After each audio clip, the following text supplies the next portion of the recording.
kita hari ini atas pelaksanaan yang disiapkan oleh Dewan Syuro berharap pertemuan Halaqoh Ijtima Ulama Nusantara ini memberikan pemikiran, gagasan, arahan, pokok-pokok pikiran bagi kehidupan bermasyarakat dan berbangsa.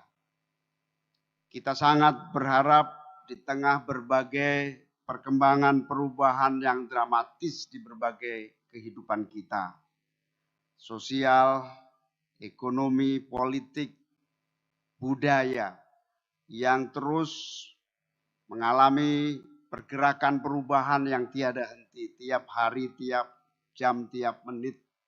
Paling tidak ada 3 kondisi yang harus kita antisipasi. Akan mewujud sebuah keadaan di mana yang kaya akan tetap kaya, yang miskin akan semakin miskin. Satu keadaan yang paling menonjol dari keadaan yang pertama ini adalah kesenjangan sosial yang tinggi. Kesenjangan sosial yang tinggi inilah yang harus diantisipasi bersama. Di mana akan ada kerawanan-kerawanan, kecemburuan sosial, dan rentan atas konflik horizontal. Oleh karena itu kehadiran para kiai, para ulama diharapkan memberikan berbagai pencerahan agar seluruh kekuatan politik sekaligus warga bangsa Indonesia mengantisipasi dinamika politik dan keadaan sosial yang akan mengalami berbagai suasana yang cukup panas. Di sisi yang lain, kita masih bersyukur kekayaan sumber daya alam kita, kekuatan konsumsi warga masyarakat bangsa kita, memberikan peluang dan kesempatan kita untuk bisa tetap bertahan dengan baik di tengah krisis global. Inilah peluang yang sangat besar yang memungkinkan kekuatan santri, kekuatan Ahlus Sunnah wal Jamaah, keluarga besar Nahdlatul Ulama untuk hadir dan memberi warna serta menguatkan peluang-peluang yang ada di tengah ancaman krisis ekonomi itu. Dalam kondisi ini tentu PKB beserta seluruh jajaran didukung para kiai, para ulama yang terus secara istiqomah mendampingi, mendoakan, membuat kita tetap kuat dan solid dan hadir memberikan solusi dan warna baik di tingkat legislatif, eksekutif, dan di seluruh level kepemimpinan umat dan masyarakat. Laporan yang kedua yang ingin kami sampaikan adalah bahwa secara struktural DPP, DPW, DPC sebagaimana yang telah ditetapkan oleh KPU dalam memasuki tahapan-tahapan pemilihan umum telah memiliki berbagai tahapan persiapan yang cukup membanggakan. Alhamdulillah, PKB adalah partai pertama yang lolos dari seluruh syarat-syarat verifikasi. Tidak perlu ada tahapan yang menyulitkan karena kondisi struktur pengurus dan realitas anggota serta jajaran yang siap dengan seluruh administrasi politiknya. Alhamdulillah daripada ikut undian nomornya nggak jelas, kita tetap memilih nomor 1 pada pemilu tahun 2024. Karena insya Allah kalau tahun 2019 kita juga nomor 1, calon presiden dan wapresnya juga nomor 1, alhamdulillah berkah melimpah PKB meningkat suaranya.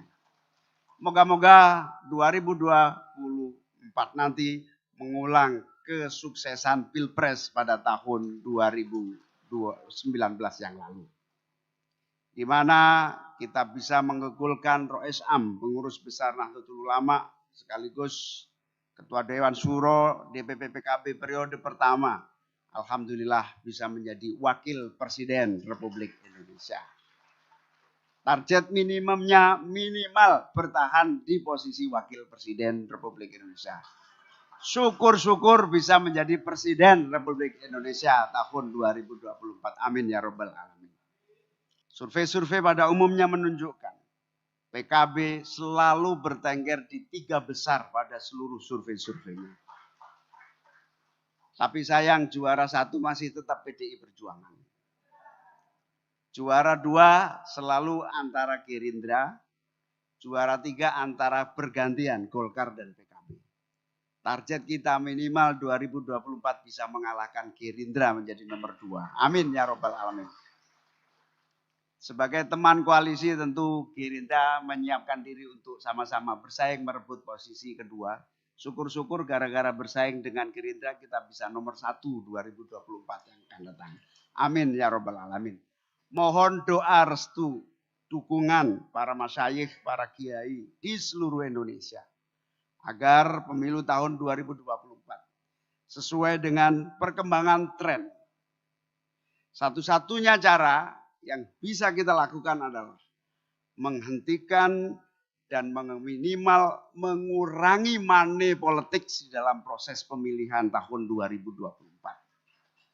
Salah satu yang efektif dan alhamdulillah patut kita syukuri adalah loyalitas pemilih, loyalitas pendukung itu menjadi kebutuhan yang sangat nyata.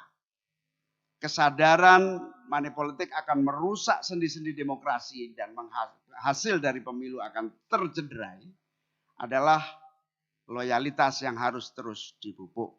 Harapan kami doa restu, tausiah, fatwa yang harus ditegaskan terutama mohon fatwa dalam ijtima ulama Nusantara ini agar meneguhkan kembali hukumnya menerima amplop dalam menentukan pilihan pada setiap pemilihan umum.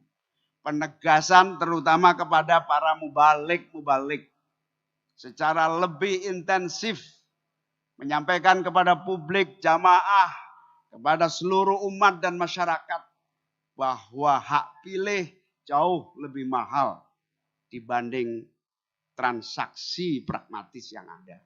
Ini nampaknya membutuhkan keseriusan agar kita ingin pemilu tahun 2024 jauh lebih melahirkan demokrasi yang unggul, demokrasi yang beradab, demokrasi yang menghasilkan pemerintahan yang berkekuatan legitimasi murni dari rakyat dan masyarakat.